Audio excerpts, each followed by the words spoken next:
Aujourd'hui, l'ambassadeur Pham Sang Châu, l'envoyé spécial du Premier ministre pour les affaires de l'UNESCO, a accueilli des ambassadeurs étrangers au Vietnam à la fête organisée à la maison commune du village So, au district de Quốc Oai, Hanoï. Situé à 20 km à l'ouest de Hanoï, le Dinh So est considéré comme le plus beau dinh, maison commune en français, de la région. Malgré 4 restaurations, il est l'un des rares à avoir conservé les caractéristiques du dinh. Érigé au bord de la rivière Genai, le Dinh So arbore une architecture originale et authentique, avec des motifs sculptés qui font honneur à l'art et à la culture de l'ancienne capitale Thăng Long.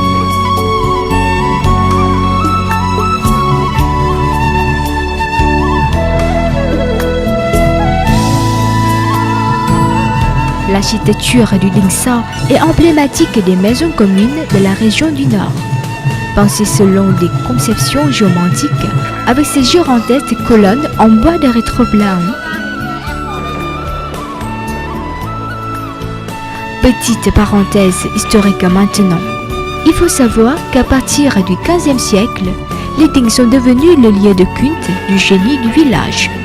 Ils sont désormais liés à la vie spirituelle des habitants. Le Dinh So honore les 3 généraux héroïques qui ont soutenu le roi Dinh Tiên Hoàng 924-979 à repousser les 12 seigneurs de la guerre. Je me suis étonné et surpris de la beauté et de l'originalité et de l'authenticité de ces dings.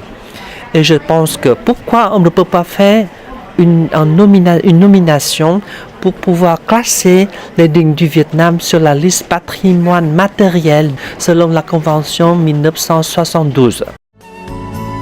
Au printemps, les villageois organisent les fêtes au ding.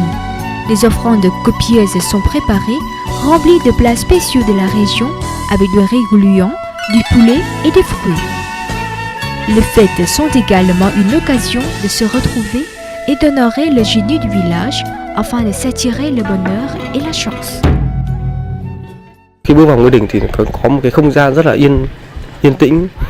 L'entrée d'un ancien ding est un espace tranquille.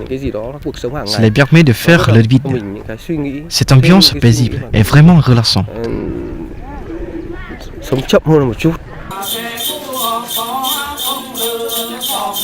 L'espace culturel du ding reflète à merveille la vie spirituelle du village.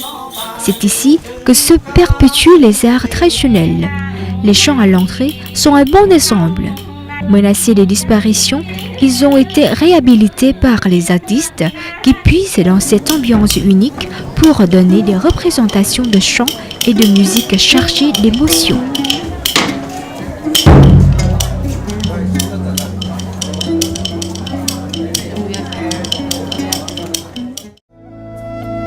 Les fêtes du village So se tiennent périodiquement au printemps et à l'automne, période durant laquelle les paysans ont un peu de temps devant eux avant la nouvelle saison.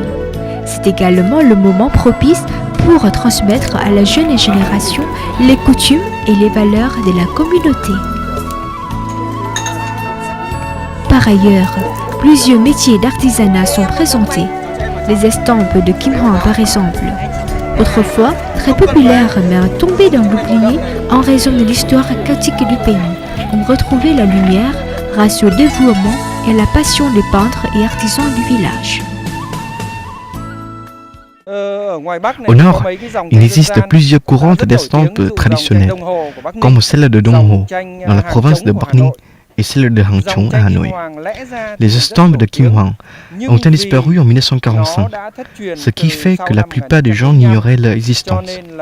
Heureusement, nous avons trouvé plusieurs documents de l'école de français d'Extrême-Orient, avec les photos de ces estampes collectionnées par les Français depuis le début du XXe siècle.